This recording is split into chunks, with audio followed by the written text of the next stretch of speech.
Hey, what's going on, everybody? Andrew here, back for our build review show. It is Friday, May 9th of 2025.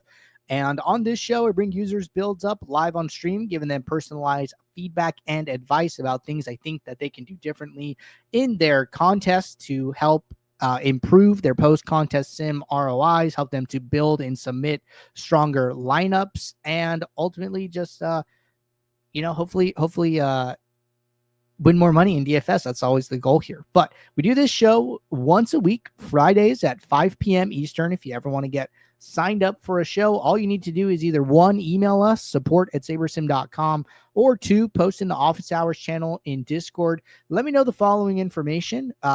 Just tell me the date you want reviewed, the sport you want reviewed, the site, and the slate. So that would look something like, hey, Andrew, can you review my NBA lineups from the DraftKings main slate for Wednesday, May 7th, right? That's all I need to get you added to the list. If I need any more information, I will follow up and ask, but that should be it. So with that said, we do have two people signed up for the show today. The first one is going to be Gunny, and we will be looking at the May 5th Cinco de Mayo DraftKings MLB main slate. I believe this was on Monday here. So we're going to start in the contest tab as always.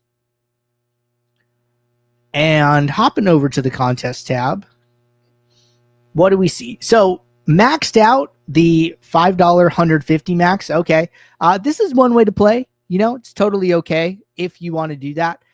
We recommend a little bit of a different approach to contest selection. So the approach that we recommend really is like a lowest entry fee to highest entry fee kind of idea where you can get more lineups for less money, right? So like, okay, you played 150 lineups, or 151 lineups.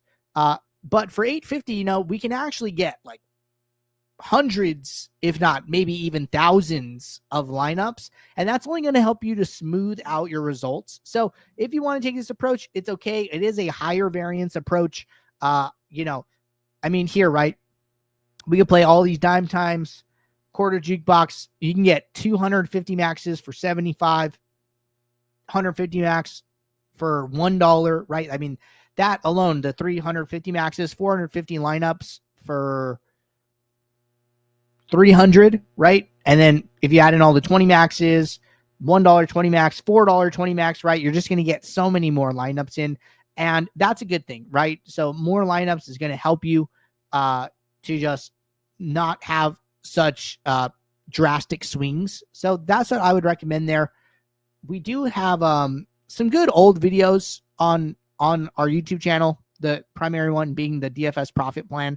If you search that on our YouTube profit plan, it should come right up. So that's a really good one to check out. To mix up your contest selection, if you like this approach, it's totally up to you, but I do have to recommend that. All right, so come in here, and let's go ahead and actually review your results, okay? So in this 150 max, we're going to click on this contest, and then we're going to open up this lineups pane. All right, we're going to over to users. All right, interesting. It says you have 2 entries, but maybe this isn't you. Let's see. I think let's just try Gunny. Okay, Gunny Highway 15. This is actually the person in question here. Okay, so Gunny Highway 15, 150 entries, negative 10% sim ROI. Okay.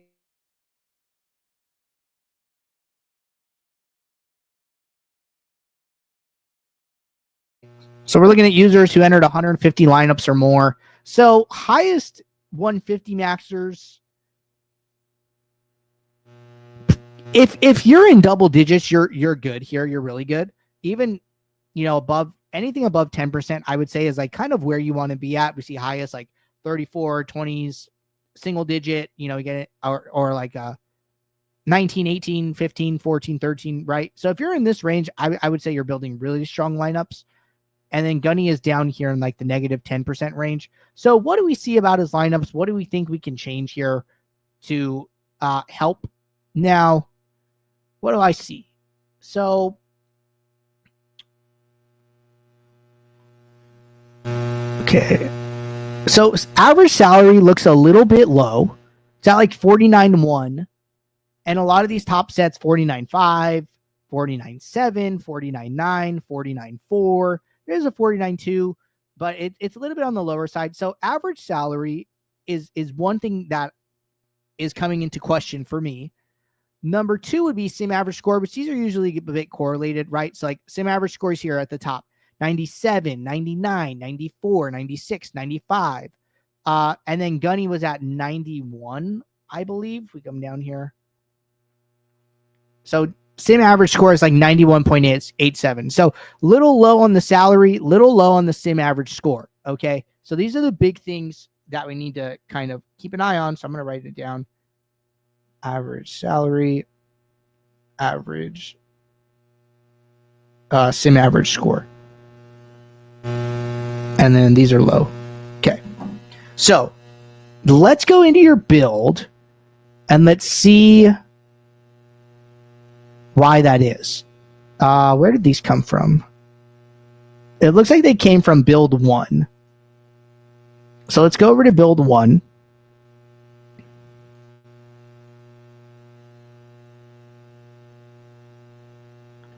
And we'll wait for this to load.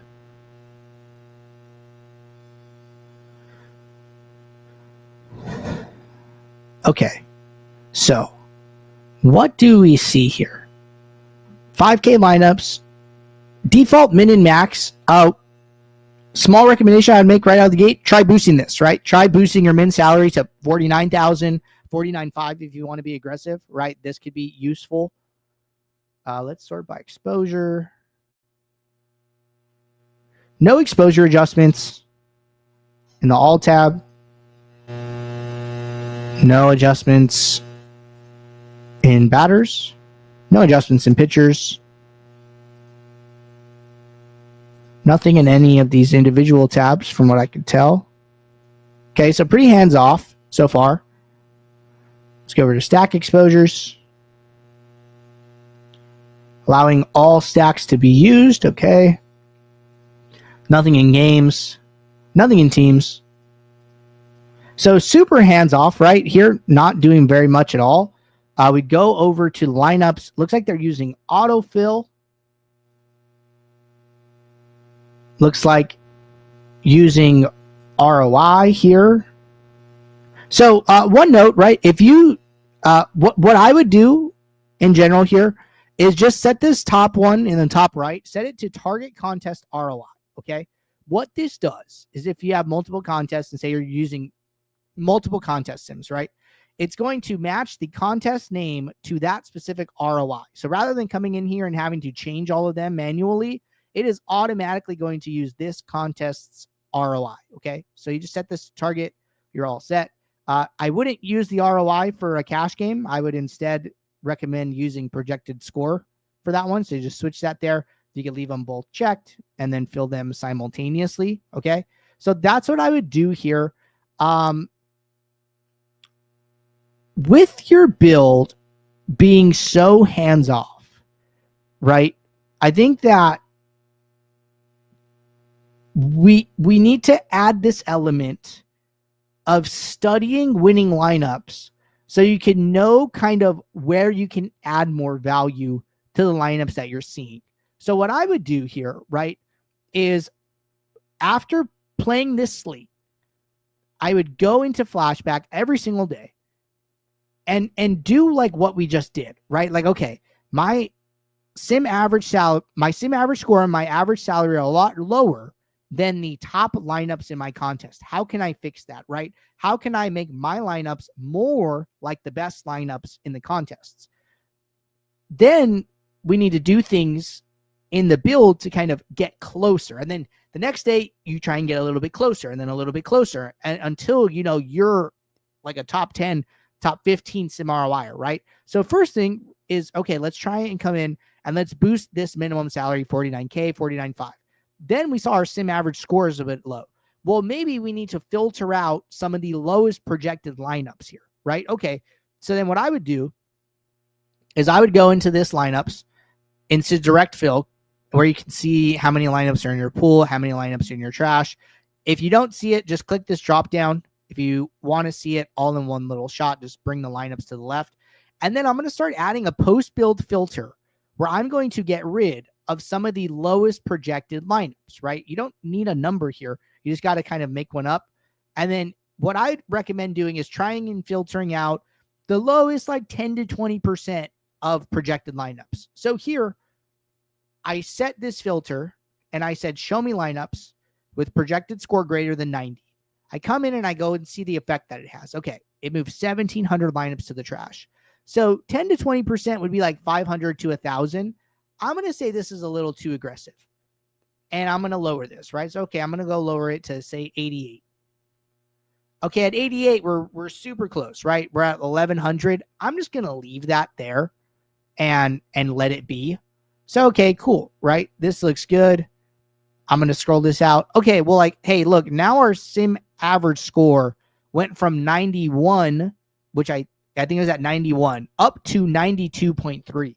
This is just with this filter alone. Now add in this requirement. Say we go and we set min salary to 49.5 and rebuild lineups. Now you're going to have a pool of lineups that are using more salary, and salary is correlated to projection. So you're going to have a better baseline, and then you're going to get this extra boost of filtering out these low projected lineups. Okay, this is going to move you closer to being in line with the other lineups in your contest. So I think there's a couple things that we want to do here.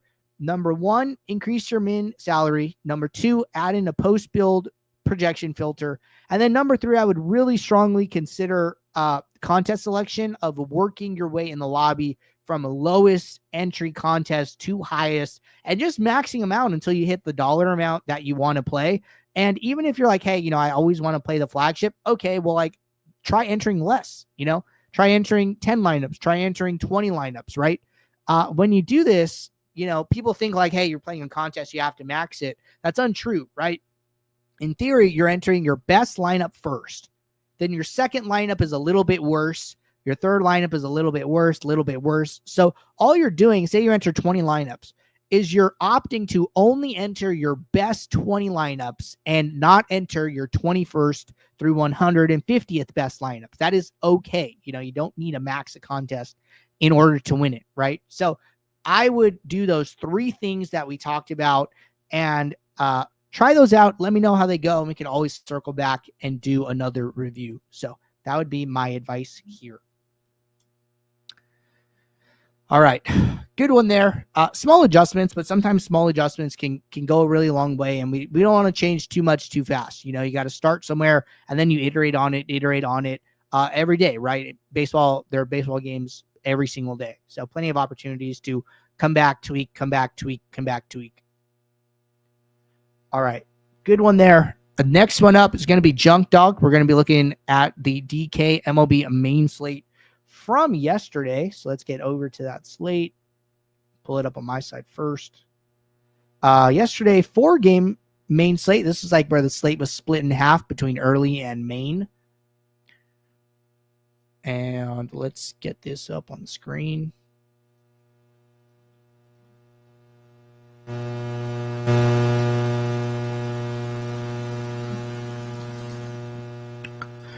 All right, cool. This is all set. Bringing SaberSim back up now. All right, so I'm going to start in the contest tab as usual. All right, so what do we got? So we got 14 entries here.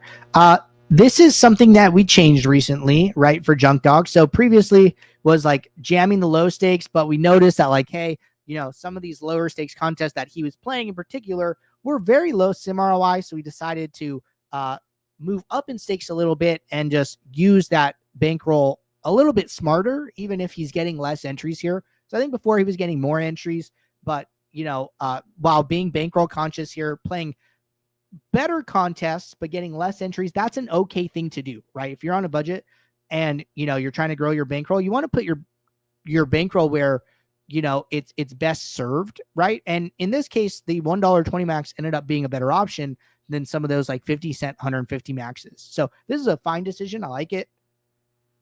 Let's go over to the solo shot. Looks like he actually did pretty good here, right? $13 in entries, $38 in winnings. That's 300% ROI there. So that's pretty good. All right, let's go over to lineups. Let's go over to users. So whenever we enter less than the max, I'm going to say show lineups greater than or equal to whatever number you entered. Sim ROI. All right, so 2% positive sim ROI. But if you look here on this list, right? 1, 2, 3, 4, 5, 6, 7, 8, 9, 10, 11, 12, 13, 14, 15th on the list, right? And we were just talking about like, hey, when you get into the top 10 to 15% of users in the contest, that's exactly where you want to be, right? It's hard to be like number one all the time. There's going to be some variance here at the top. So I think this is fine, right? If you are, top 10, top 15, top 20, even, you're right where you want to be. So this is good. Nice to see this. Look, we see high average salary, 49.5. We see sim average score right in line with a lot of the other users. 95.7 is junk dogs. Then we see 94, 92, 95, 97, more 94s, right? So right up there at the top of the pack. All right. So what do we see? So, okay. So see, this is something you can do. I don't think a lot of people do this. So I just want to mention this, right? I'm sure everybody, has a life outside of DFS and can't be at their computer all day. He built these lineups at for me, it's 3:19 p.m. and the slate starts at 4:05 p.m. So this is about 40-ish minutes prior to slate lock. Now look at this slate, okay? There's 2 games that start within 10 minutes of each other at slate lock. There's a big 2.5 hour gap, and then there are 2 games that start late. So what they probably did here was, hey, I'm going to wait for lineups to be confirmed for the games that start at lock because this works best for my schedule. They built their lineups, and then these later games, the lineups might not have been out. I know for a fact the Angels lineup was not out because that one came out after lock, I think, and I had to late swap. But but what they did is like, okay, I'm just going to wait for the games that are starting, and then I'm going to come back and late swap for any lineup changes in this later window, right? You don't have to wait 10 minutes prior to lock for all the lineups to maybe be out, right? You could just build these lineups early based on, as long as the games that are starting right at the beginning, as long as those lineups are confirmed, you're fine. And then for any adjustments after lineups come out for the later games, then you just come back and you late swap, right? And then that's why they have this swap one build where they just took it. They waited, right? They waited till 15-ish minutes before the third game starts, which is the that late window, to take advantage of live data, right? Say like, hey, how did these teams do? What players did well, and waited as long as they could to get as much information as possible, and then ran that late swap, right? This is a great approach, right? It helps people to be more flexible with, time commitments and schedules and driving and work and all those type of things. So if something like this suits you better, I would recommend doing it. I think this is a totally fine approach. You don't have to wait till all lineups are out to do your first run, right? And then be scrambling like 10 minutes before lock. I like this approach. All right. Outside of logistical things here, let's jump into a build. Go to build 1. So they've boosted min salary here. So they're taking advantage of that. Seems to be working for them. They are using autofill with 3 filters. Okay. We'll come back to that. No exposures in all. No exposures in batters. 1 exposure in pitcher to Luzardo. Looks like they're just bringing him down closer to his pool, managing his risk a little bit. Like, hey, it might just be a little bit too much leverage on this guy for me. Want to bring him down. Still have 20% leverage, so that's fine. Totally fine option. Nothing in individuals.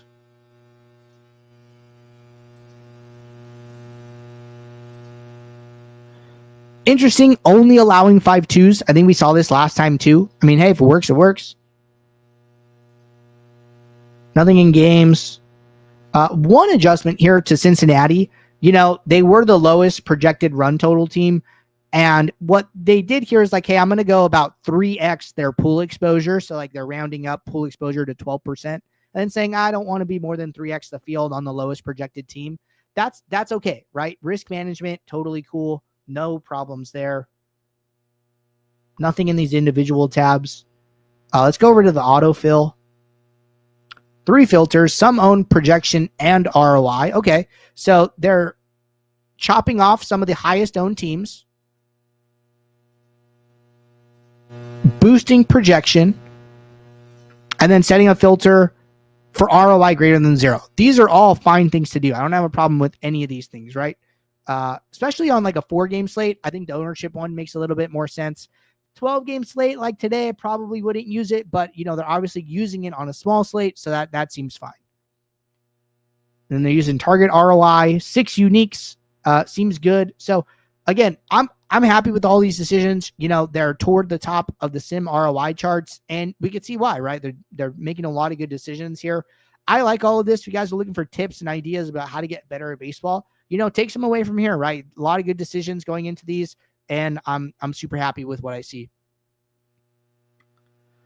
All right. That was our last person signed up today. Reminder, if you guys ever want to get signed up for a show, all you got to do is send us an email or post in the Office Hours channel. Let me know what date, sport, site, and slate you want reviewed. Our email is support@sabersim.com. Just send me a message saying, hey, Andrew, can you review my DraftKings MLB lineups for the main slate from Friday, May 9th, right? You do that, should get you taken care of. If I need to follow up, I will. But appreciate you guys tuning in. This is the last show of the week. I'll be back Monday, 4 p.m. Eastern for Office Hours. So until then, everybody, take care. Good luck. Thanks. Bye.